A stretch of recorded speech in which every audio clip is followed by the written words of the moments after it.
As biologist, as student in conservation biologist, I'm sure you already know what is the Iucn Red List, and you probably use a lot these resources for your report to describe your species, etc., etc. But are you 100% confident with what is the red list? Do you know how the criteria is made? And do you want to know how to change the status of your species and how to use this fantastic resource? So I propose to you few short videos as sequences about the Iucn Red List and how to use it, what is used for, and how to make to update the status of your species.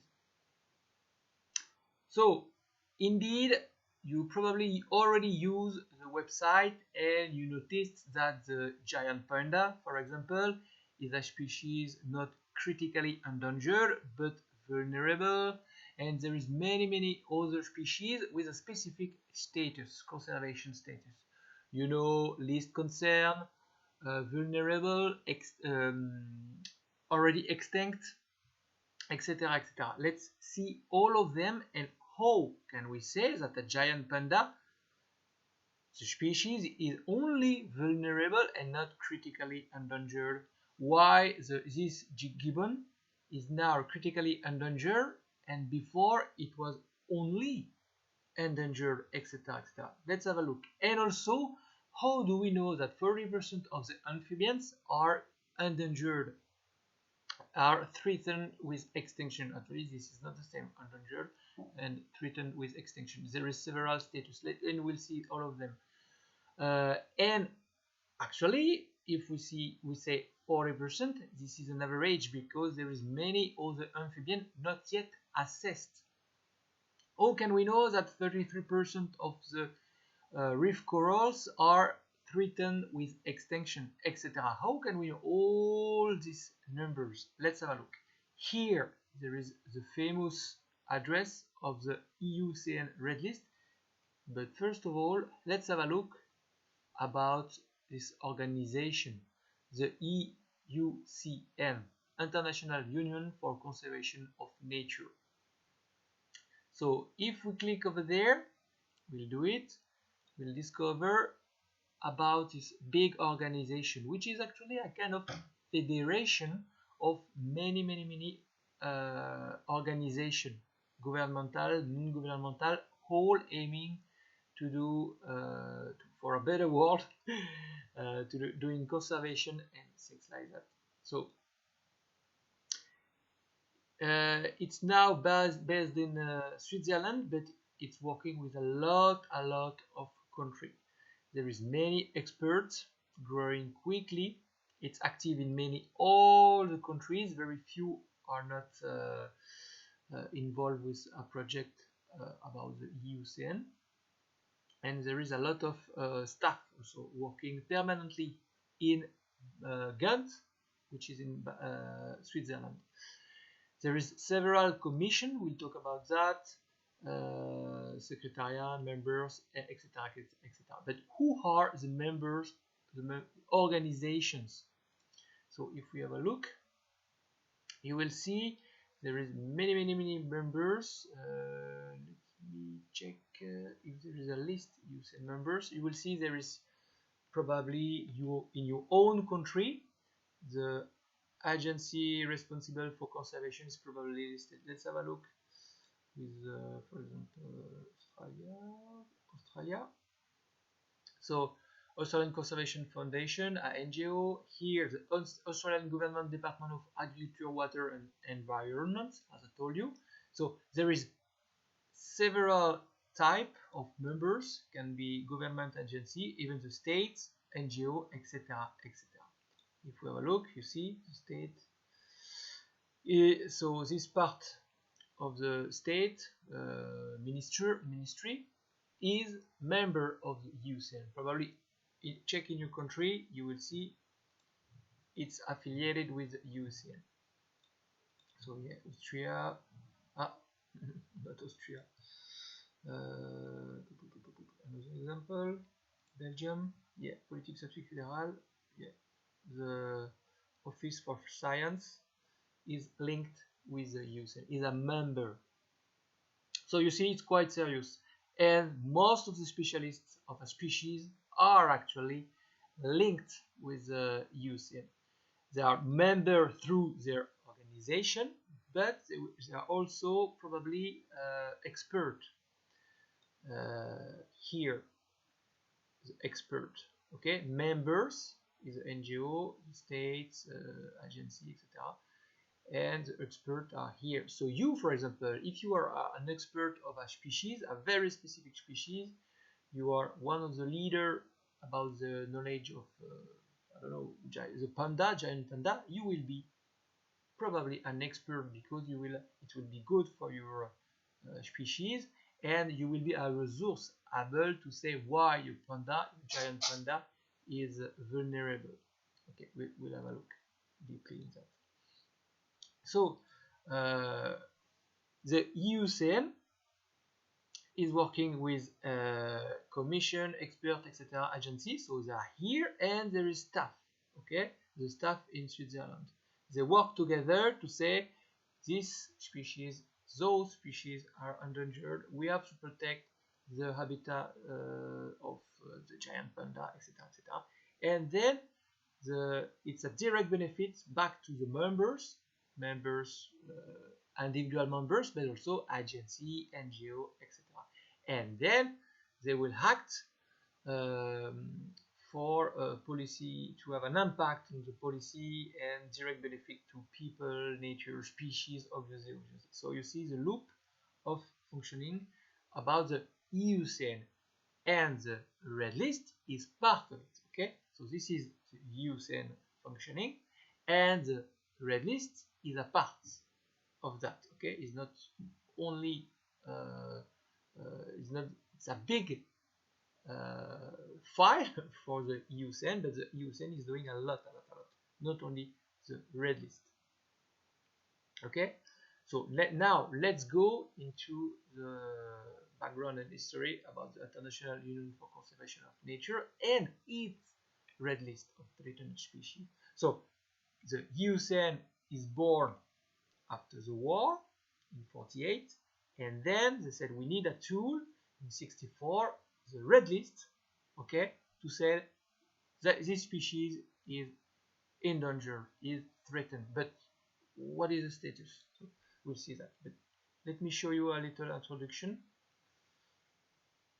The official one, this is the best. The IUCN Red List is the world's most comprehensive information source on threatened species, their status, and their links to livelihoods. More than a The IUCN Red List is the world's most comprehensive information source on threatened species, their status, and their links to livelihoods. More than a list, it's actually a barometer of life, measuring many of the threats faced by the species. From the IUCN Red List, we can find out whether a species is being overhunted, whether it's protected by international law, and whether it's important for human livelihoods. It will tell you if biological traits, such as slow reproductive rate, make a species susceptible to overharvesting, and whether restricted range makes it vulnerable to climate change.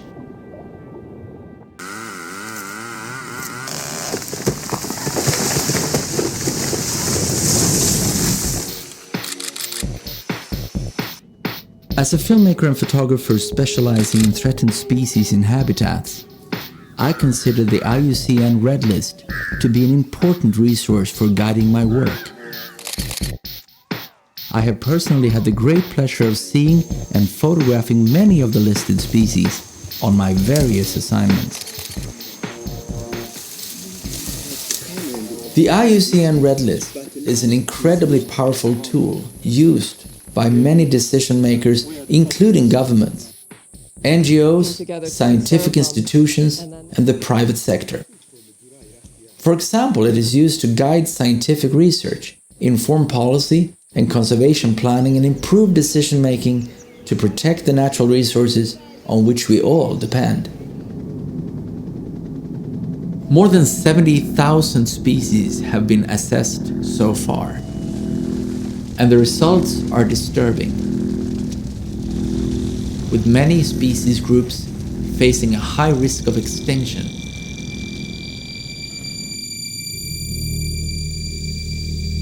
"41% of amphibians, 25% of mammals, 13% of birds,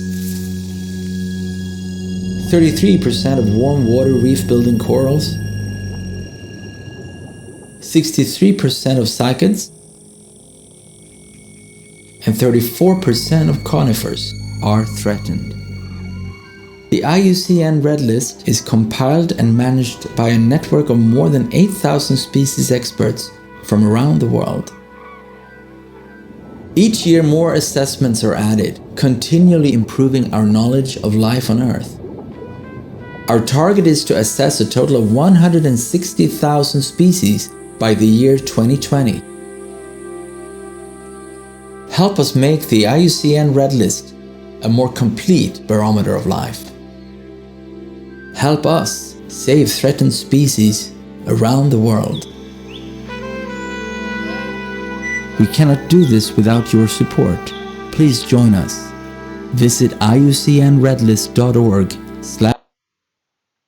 and maybe you will join them as biologists. So you see, a lot of nature scientists, photographer, user are checking the status of their species and many more information about each species. If we have a look about the website, you will see it will gather maybe all the most recent information about a species. Let's say bonobos. So either you can write the scientific name, but it will recognize the vernacular name. It will gather many information about threats, about range, etc., etc. You can see many scientists working on this species are the top specialists about this species. And you can see the range, you know that you can download from my previous video, you can download the, the range of the species to put it on your own project. You can see the habitat and ecology, the threats of the species, etc., etc. What is doing for conservation, what is the conservation actions in place, etc., etc. You have some bibliographic text. So each time you work on a species, my advice is jump on the red list and have a look. Maybe you will discover that it's not, your species is not here, meaning that your species is maybe not cryptic, but not as well known, and actually this species really need you. So okay, you see there is a lot of information, and we know that the bonobo is endangered, and we'll have a look why, and we'll describe deeply why the species is under threat. If I return over there and we talk about the red list, because I want you to really be clear with that, why it was made, how we can use it, and probably in a lot of paper you saw some paper about that, because it's a big assessment about biodiversity. So they try to reach this goal last year, but they did not obviously. It's very difficult, and you can imagine many species, but now there are 140. So you see, even my presentation is already outdated. So you see, but it's not so bad. If we have a look with mushroom, you can imagine that mushroom is not a lot comparatively to all what is existing. I think there is 450 something, it's actually here, species that are recorded into the red list. There is many more, obviously. At the other hand, for mammals, for birds, we almost know all of them. Birds, for example, they are almost all into the list. They are all assessed because they are quite well known. You see, vertebrate is very hard because there is many. If we go into the ocean, this is worse. But step by step, there is more and more species. So obviously, it's the most obvious species, terrestrial species, big species with economic interest. But it's coming. Maybe you, during your career, you will put a species over there, hopefully. So it's coming, it's growing, it's coming. And let's have a look why it is a barometer for life. When most people hear the term IUCN Red List of Threatened Species, they probably imagine a long list of names. However, the IUCN Red List is actually so much more than just a list. In fact, we like to think of it as a kind of barometer, a barometer of life, if you will. Barometers are instruments that measure atmospheric pressure. By forecasting changes in the weather, they help us prepare for storms and prevent catastrophes. As a barometer of life, the IUCN Red List measures pressures on species. This in turn helps guide appropriate conservation actions to prevent extinctions. Of course, to really understand the global importance of the IUCN Red List, we need to get inside it. The IUCN Red List already includes extinction risk assessments for over 70,000 species, so it certainly is long. However, it's the depth and substance of the list that makes it such an important tool for scientists, educators, conservationists, policymakers, and the public.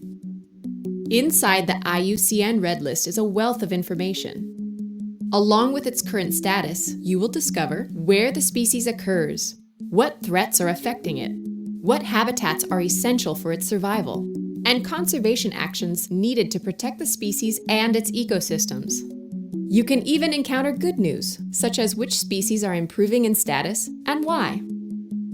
Yes, this is a lot of information to compile. Fortunately, IUCN works with a global network of specialists who gather data and carry out assessments. As a barometer of life, the IUCN Red List assesses and monitors the status of entire groups of species.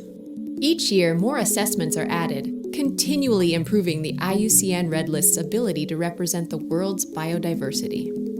Our target is to assess at least 160,000 species, so there is always a lot more work to be done. The IUCN Red List is such a powerful tool that it is used by the Convention on Biological Diversity to help monitor the status of threatened species. Most countries in the world have agreed on a plan to stop biodiversity loss. For them, the IUCN Red List is an essential resource to help highlight where their efforts are succeeding and where they are not. The IUCN Red List is an increasingly diverse and powerful tool, but it can sometimes be misunderstood. For instance, some people believe that it lists only threatened species. In 1964, the IUCN Red List set out to identify only the most threatened plants and animals, but now it contains both threatened and non-threatened species. In fact, it includes all species that have ever been assessed, even those that are widespread. Another common mistake is that if a species is not listed, it must not be threatened. Wrong. Not being on the IUCN Red List only means that the species hasn't been assessed yet. And unfortunately, we don't have enough resources to constantly know the status of every species. Therefore, an unlisted species may be threatened. We just don't know yet. Misconceptions such as these can lead people and organizations to misuse the IUCN Red List. So let's look at an example of the IUCN Red List being used. These people are involved in a roadway project that will cut across an entire region. However, they don't want their project to harm any threatened plants or animals in the area. The IUCN Red List can quickly identify globally threatened species that might occur in the region. Surveys can then confirm their presence in the area, allowing these species to be considered in an environmental impact assessment. Remember, the IUCN Red List tells us about global extinction risk. To refine a species list for a specific area, other tools must also be used. Things like national red lists, local surveys, national conservation priority lists, and consultations with species experts. Now you can see why we call the IUCN Red List a barometer of life. When used properly, it truly is a powerful tool. Learn more about the IUCN Red List at iucnredlist.org.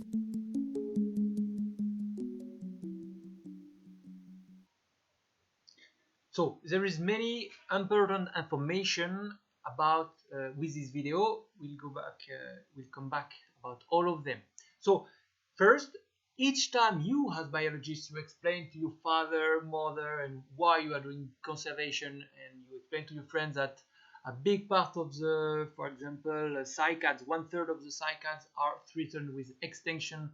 40% of the organisms in your area are threatened with extinction. You can say that because thanks to the Iucn Red List, this kind of assessment. But you are aware now that not all the species are probably assessed. If it's birds, for example, many birds are already assessed.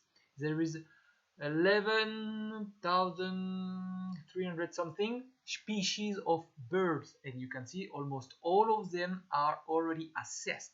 So if you say that 13% of the birds are threatened with extinction, it's quite solid. But as I told you, mushroom or fish into the depth, or other cryptic species or more difficult to assess, you will have just an average. So not all the species are here, but it's a good barometer of life, because you can, if now we can say that a certain amount of species are threatened with extinction, it's because we have this assessment. But this is worldwide, okay? If you talk about a species about the world, the planet, its range into the planet, maybe it's not the same in your country. So, okay, so be aware. We'll go back about that. That there is the International Red List assessment, and you can have national where it's a little bit different, because a species can be critically endangered locally, and widely it's okay. Okay. And sometimes so a species that you assessed here, for example, the wolf will be here, but in France actually it's vulnerable. Okay, so at a wide range internationally, the wolf will be green, least concern, but nationally it will be here. Or maybe you will talk about a species which is not at all here, unknown. Okay. And globally, this is the most widely used tool to say that, okay, 41% of the amphibians are under threat. It's coming from Iucn Red List. You will probably cite this source, okay, in your paper, in your report. And when you go on a specific species, let's have a look later. You will have information about threats, etc., etc.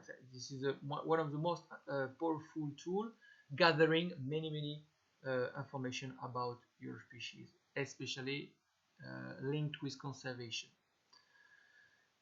And why? How can we use the Iucn Red List for other things? For example, guiding scientific research. If you work on wolves and you see that in France, for example, they are under threats, you will work why and how you can.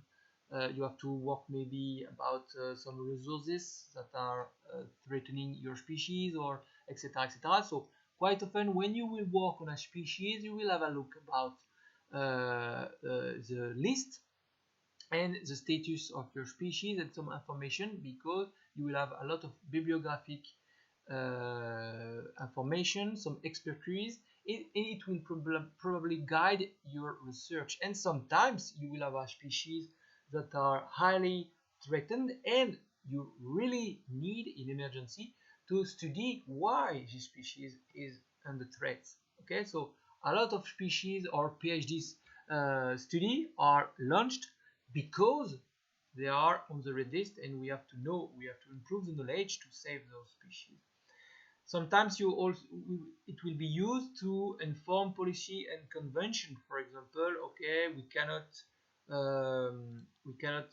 have a boat going over there because this is a way of migrating threat species.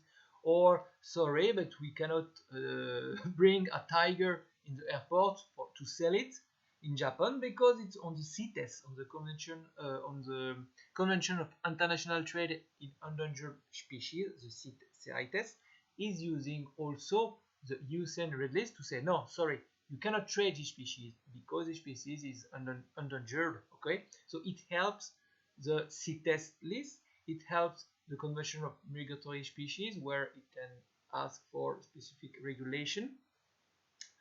It's used by the CBD, the Strategic Plan for Biodiversity. It's used by the United Nations for the Sustainable Development Goals. Have a look to what is it.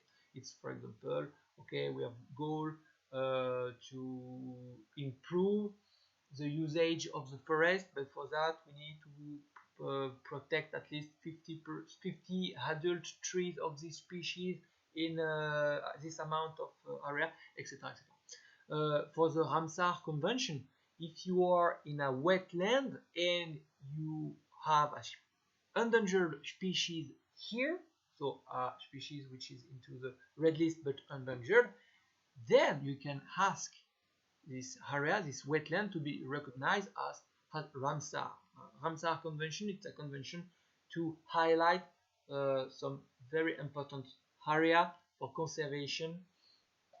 And for example, there is 9 criteria, and one of the criteria is if you have an endangered or critically endangered species, you can ask this wetland to be a special Ramsar area.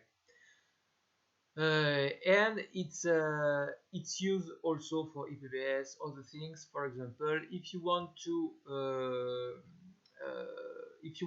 build something like an airport and you have an endangered species over there, you won't probably be able to make it, especially except if there is super powerful lobby in front of you.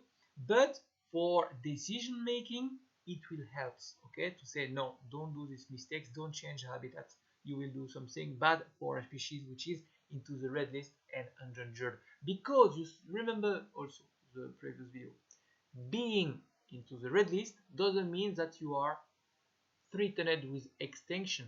Okay, you can be like the gray wolf, my previous example, you can be on the Iucn Red List, but your status is least concern. Many people think that if you are on the red list, you are an endangered species. No, depend of your status. Vulnerable, least concern, extinct, critically endangered, endangered. This is not the same. Okay, so also maybe I saw some mistakes where you say this species is into on the red list. Doesn't just mean that it was assessed, but doesn't mean that the species is endangered or critically endangered. Okay, so now you sorted out the confusion, one common confusion, and doesn't mean that a species which is not on the list that the species is not under threat. It's just a species that was not assessed. Okay, so but if your species is on the list describing the problem and with a status endangered, critically endangered, or vulnerable, then it will improve decision making. It will also inform conservation plan. It will determine, for example, if you have a species in a specific area. Previously I talked about Ramsar, but it can be another area. It can be a key biodiversity area. Okay, so a key biodiversity area, now this is a new term for an important area for biodiversity, a special area for birds. So there is many terms for important area for biodiversity. So now they start to standardize everything, all these names in different countries by one single, which is KBA, key biodiversity area. And one of the criteria to be a key biodiversity area, which can be also a Ramsar site, a national park, a reserve for nature, but anyway, a key biodiversity area, one of the criteria is it's an habitat for an endangered species. Endangered, it's a status which is either vulnerable, endangered, or critically endangered. Okay? So those three status, vulnerable, endangered, critically endangered, are for a species which is an endangered species. Okay, it's quite confusing because there is endangered status, but we consider a species which is threatened, in bad shape, okay, to highlight if it's vulnerable, endangered, or critically endangered. Okay, so it's also used by the Alliance for Zero Extinction to target a species to help it. Educational raising awareness in school, for example. If you really want to talk about a species, you can use the Iucn Red List. It will gather a lot of information, and because it will explain what you have to do, you will help the species. And because a lot of species are helpful for food, medicine, or just cultural, just to be here sometimes. Now you will notice that in my course I stopped to talk about ecological services. It was an interesting tool to explain that to people who do not understand why it's important to do conservation, but now it can be perverse. You can have perverse effect, because if you have a species without any money use, without any ecological services, you are trapped. So just because the species is here, we have to protect it. Okay, but anyway, protecting a species will contribute to human health and livelihood. Now you know how we can and why we can use, why it's useful, this Iucn Red List. Okay, we say it, etc. So each time now you will check a species and read about it. You will see, for example, for the gorilla, you know that the gorilla is critically endangered. You already knew that. And you probably noticed that there is a strange code over there. You said, oh, this is a strange code for cryptic biologists. It's an esoteric way to know. But now I want you, because you will be specialists, I want you to be able to know what is this code for. So please pick up a species on the list over there. For example, me, I will do bonobo.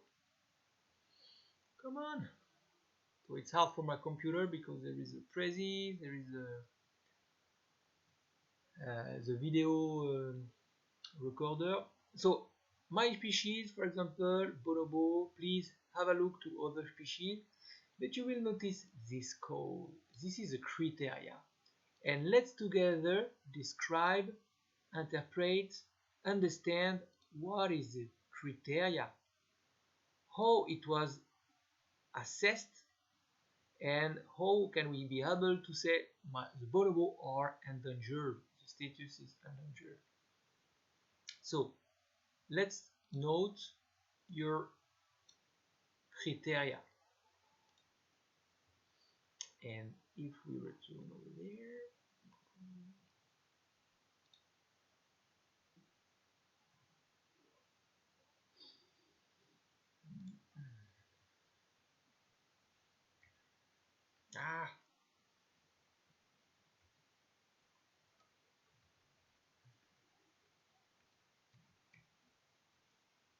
and now let's go in the criteria, in the assessment process. So one day when you will be a specialist of a cryptic species that nobody knows, so they will probably ask you, or you will in advance say, okay, I want to do the assessment for my species. I want to put my species on the red list. So you will be a specialist with other specialists. If you are the only one, it will be only you. And you will apply some criteria, okay? Checking all this process. Have a look. You will submit it in Switzerland. They will assess it with peer review, and then it will be published on the website. Okay, and every 3 years, for example, they will check again if your species deserve to stay here or if there is an upgrade for good or bad. Let's have a look. But so I will ask you to click on this link and have a look to the red list resource about the category and criteria. So you can have a look in Spanish, in French, or English. I think the first one is English. And you will know how to assess, how to provide a status to your species. And now we will understand what is those criteria. Okay? Right here. So let's open the guideline. And there is many pages. I won't tell you to read all of them, except if maybe it's part of your job or next job. But you can come back and understand how it's made and to have some details about the criteria. But the summary is here, page 16. Everything is here. So here, actually I got it here also, you can see that there is 5 criteria, A, B, C, D, E, to evaluate if a taxon is threatened, but in the category critically endangered, vulnerable, or if not, it will be least concern. But first of all, I assume that you were familiar with that. Let's have a look with the status, all the status. It's here actually, because I assumed it's not clear for you.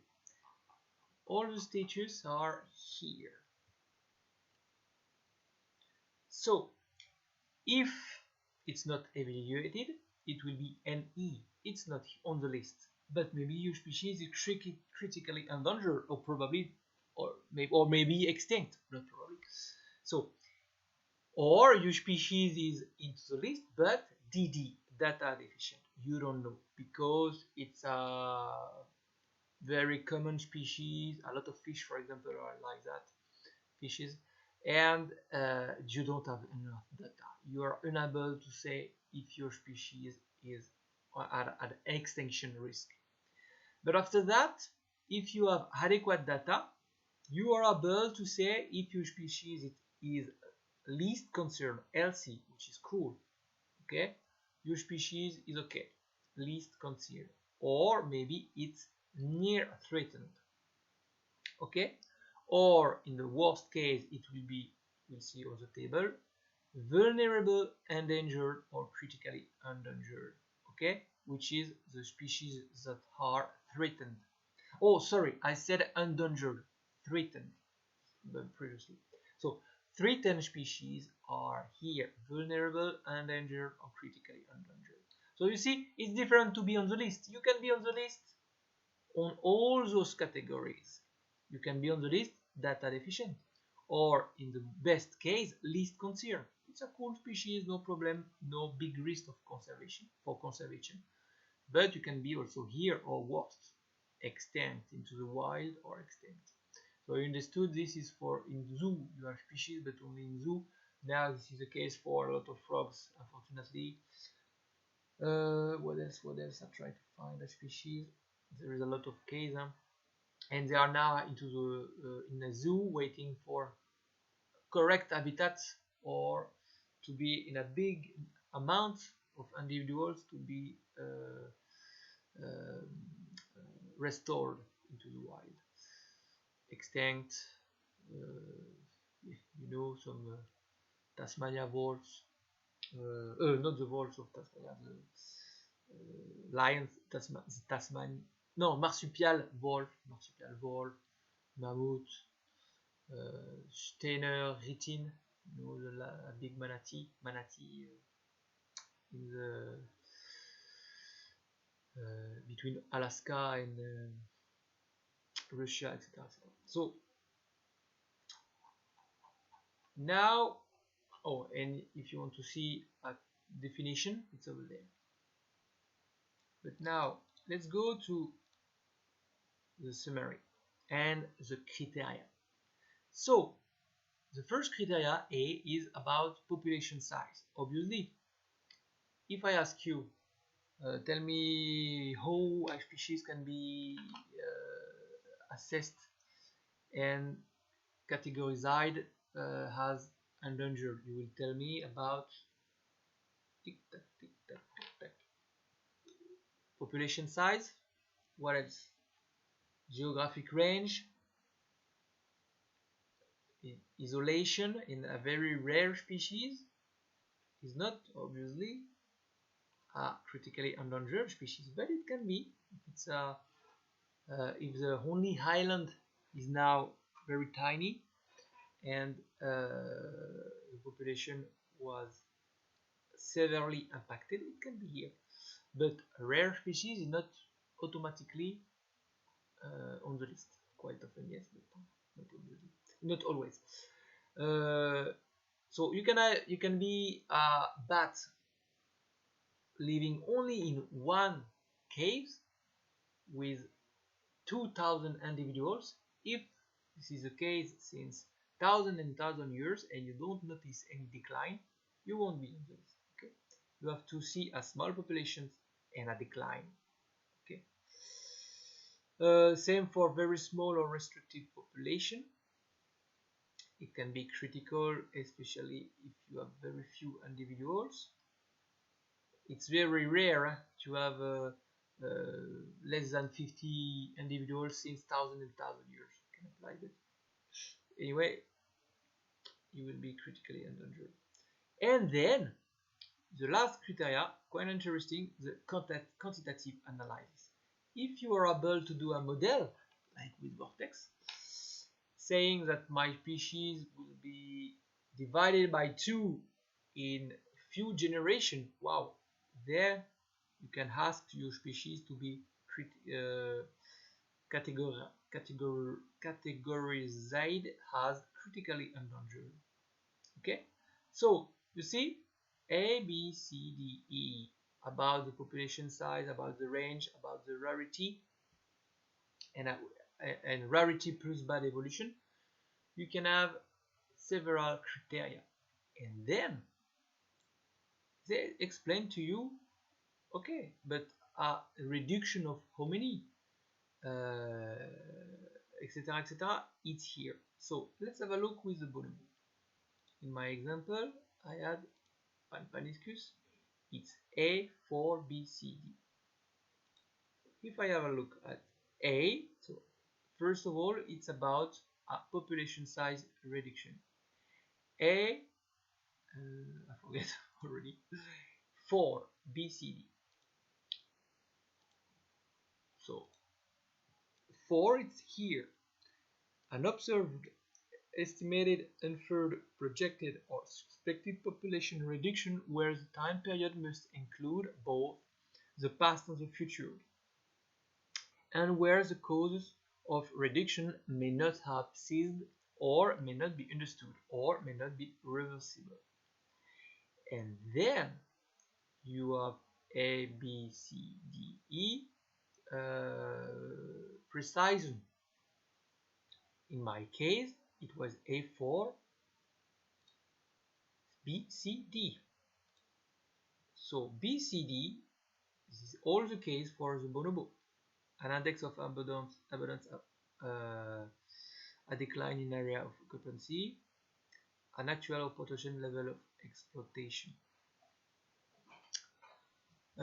So the 3 in the same time. AOO for area of occupancy, EOO for extent of occurrence. Okay, there is a difference because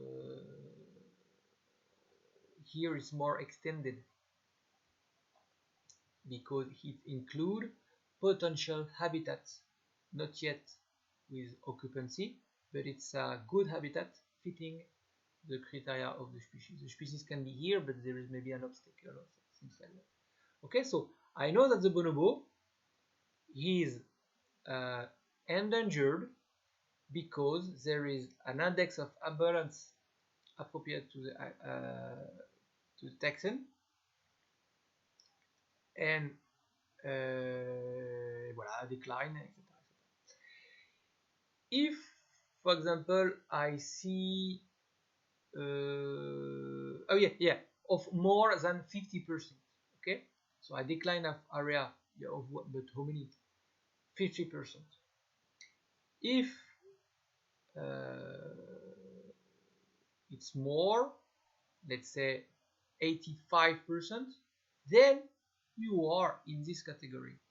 You are critically endangered. If it's only 40% of decline, then you are here. Let's say you have 40% of the 40% of decline of the area of occupancy, but you have an actual potential of exploitation that is 80%, then you are here and you will be critically endangered. But you will only write here A for B. Sorry, D. Okay, so the worst case will be superior to the other one.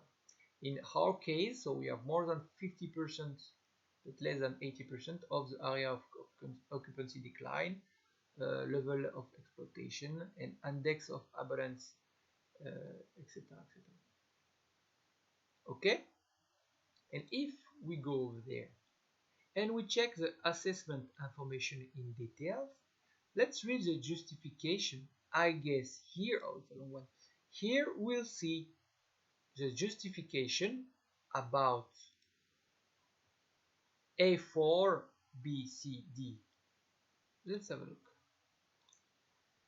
So, Pampaniscus is estimated to have experienced a significant population reduction in the last 20 years. That is, reduction will continue to currently by far the biggest threat of the bonobo survival is poaching. Yeah, indeed. I try to find an amount. 9 tons of bushmeat. Habitat loss. I make it bigger for you also because you will read maybe at the same time as me. Habitat loss through deforestation fragmentation ranks second. Much of the forest loss in the region caused by slash burn subsistence, mining. I try to find a number. The population decline over the 3 generations is likely to exceed 50%. Okay, hence qualifying this taxon has endangered criterion A. Okay, so more than 50% in 3 generations, indeed 50%, so we are here endangered. A decline of abundance. Okay, it's here, so here. Voila, and I'm not sure, but there is no percentage about the other criteria. Yeah, we just assume here, the specialists assume that there is also anyway a decline in the area of occupancy, and they left it into the criteria, but more than 50% for D. Yeah, actually.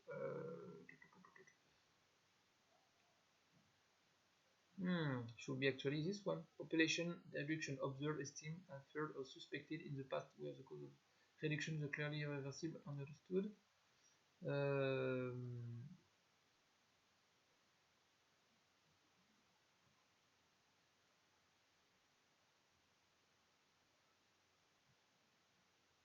No, it's this one. This one.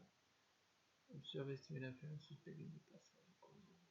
Yeah, it's not in the past, it's for the future.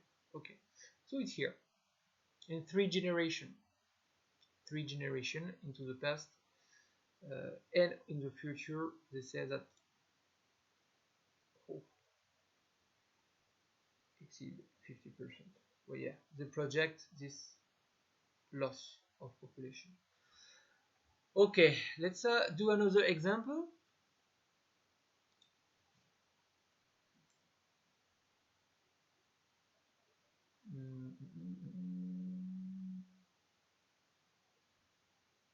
Leatherback, yes, let's go for a turtle.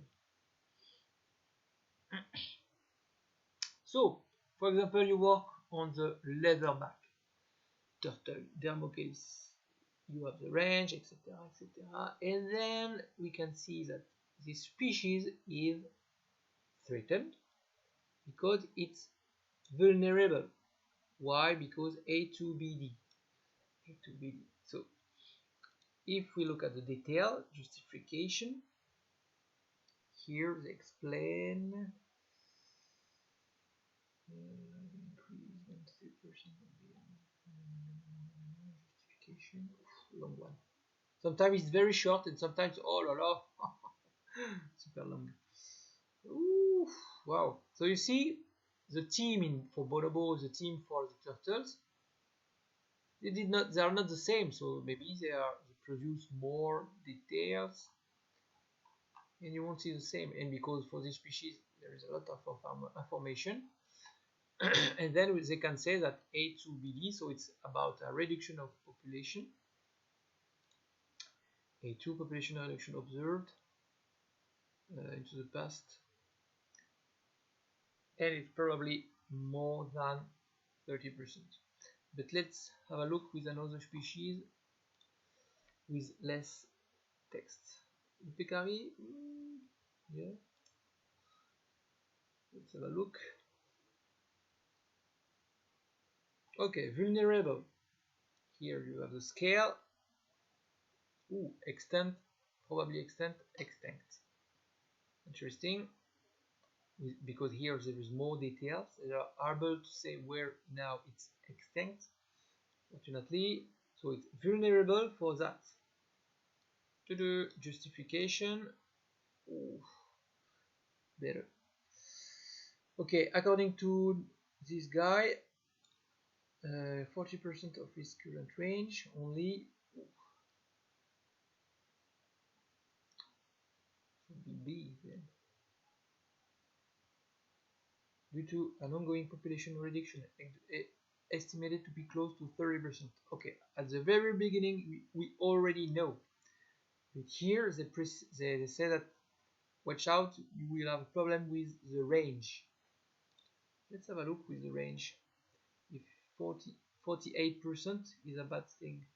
So geographic range in the form of the extent occurrence. Okay, so here there is no percentage. So extent collectivity, number of location, number of mature individuals. Okay, so the criteria, the previous criteria is not enough to put it here. Okay, oh, sorry here. Let's have a look with a frog.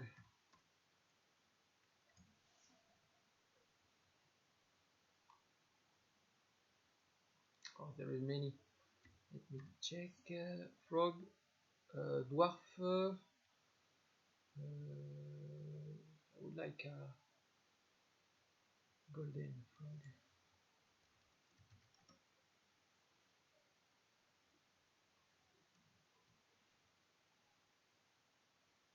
Golden toad. Oh, extinct. It will be fast. Oh yeah, it's extinct. It's a frog from Central America. So yeah, finish. Extinct. So there is no criteria because it's extinct. So yeah. Okay, is there another species? Endangered, outer. Ah, iguana.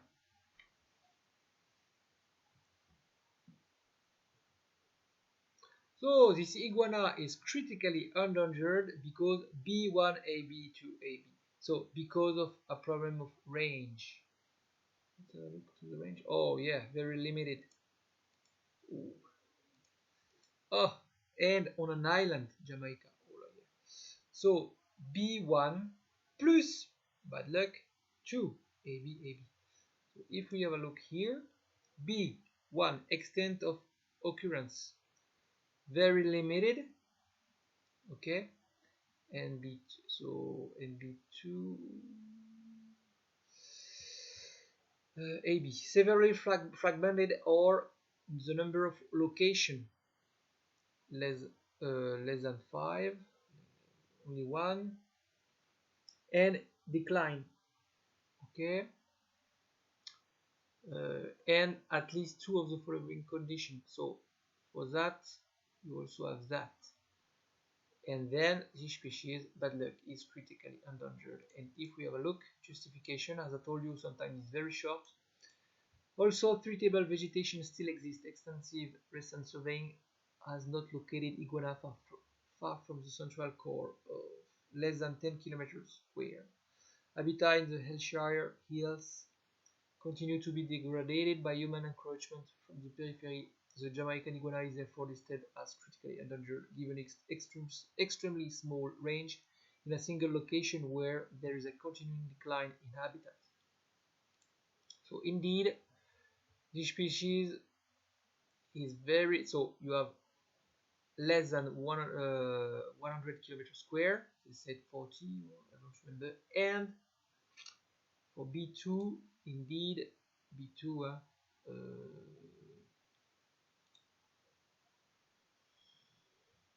B2, you have fragmented area and a decline.